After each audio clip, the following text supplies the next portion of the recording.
Aha ni hahandi ugera neza neza ugatangira kugagara ndetse no kwikubita hasi, kuribwa n'umutwe utunguranye w'ako kanya utari usanganwe. Aha ngaha ni mu bushorishori bwa metero 5000 na metero 895. Byumvikana neza yuko ari ibirometero 5 na metero 895. Aha ngaha ni mu bushorishori bw'umusozi wa Kilimanjaro uherereye mu gihugu cya Tanzania, ibirometero 20 byonyine uvuye ku mupaka wa Kenya na Tanzania. Nyemerera nkubwire ibitangaza bisa nk'ibihambaye muri uyu musozi wa Kilimanjaro, umusozi muremure wa mbere muri Afurika, ukaba mu misozi 7 ya mbere miremire mu migabane yose yo ku isi dutuye muzima. Abaye ari bwo yisanze kuri uyu muyoboro mugari wa documentaire n'ibyegeranyo mu gihugu cy'u Rwanda, ndagusaba gukora subscribe kugira ngo ujye ubana natwe mu buzima bwa buri munsi. Ibivumburwa tujye tubigezaho 5 kuri 5. Njye ndi Shema M4, muhawe ikaze mu kiganiro ndetse no mu cyegeranyo.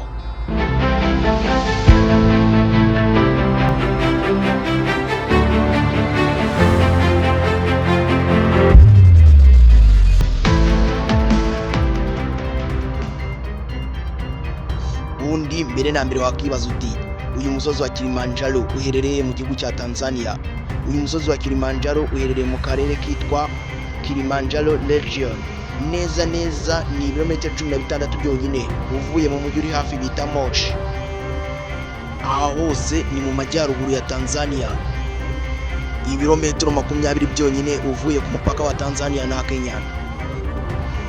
Uyu musozi wa Kilimanjaro utungura benshi mu bakerarugendo bawusura mu gihugu cya Tanzania, dore yuko ufite uburebure bwose bw'ibirometero 5 na metero 895.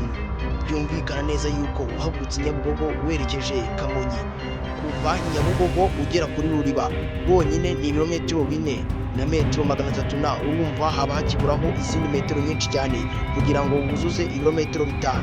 Ngaho fata uriya muhanda wose uwuhagarike, uwuzamuke mu mashyamba ateye ubwoba, uwucurike wose uwurangize.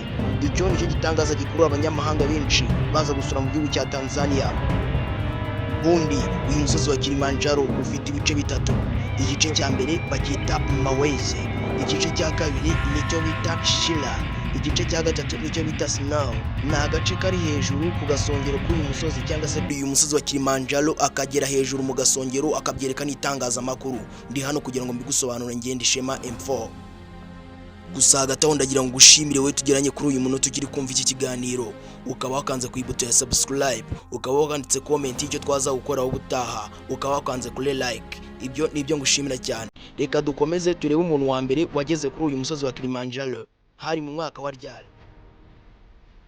Bundi abashakashatsi baturutse hirya no hino ku isi batangiye kugerageza kuri uyu musozi wa Kilimanjaro mu 1800. Gusa unyumve neza, wumve yuko umuntu wa mbere wabashije kugera kuri Kilimanjaro yahageze mu 1889. Nuwo bitaga Hannes Mayer, ni Umudage. Niwe wa mbere wakikimbye umusozi ufite ibirometero 5 na metero 895 akagera hejuru mu bushorishori neza neza ku rubura, akabyerekana itangazamakuru rikabimenya. Kuva icyo gihe uyu mugabo yahise abigitangaza, kuko niyo muntu wari ukoze agahigo ko kurira Kilimanjaro, umusozi w'ibirometero byinshi cyane, akawugera hejuru ku rubura, aho benshi bakunda kugera bagahita bapfirayo. Gusa ushobora kwibaza uti iyo tureba umusozi wa Kilimanjaro ku mafoto tuba tubona ari urubura gusa, ariko reka nkubwira ko ngaho wibeshya. Umusozi wa Kilimanjaro ufite igice cyo hejuru cy'urubura ari cyo bita Snow Place, gusa ukagera n'ikindi gice cyo hasi ari cyo bita Mawezi. Mawezi nicyo gice kirimo ibiti, kibamo n'inyamaswa z'ubukaka ndetse n'ubushongore ziremereye kandi z'ingome zifite ubukana bwo ku rwego rwo hejuru. Urugero harimo nk'ubwoko bw'inzoka bita Mound Snake. Izi ngizi ni inzoka ziba mu mabuye meza atondagiye kuri uyu musozi mu gice cyo hasi bita Mawezi. Zibamo ari inzoka nyinshi cyane kandi n'inzoka zifite ubukana bushaririye cyane. Ikindi gisa nk'igitangaje ntigeze nkubwira nuko abantu bagerageje kuri uyu musozi bihuta cyane yari uwo bita James na Jordan. Abangaba nibo bagerageje kuri uyu musozi bihuta cyane. Wumve ko bahuriye amasaha 6 n'iminota 32 n'amasegonda 28.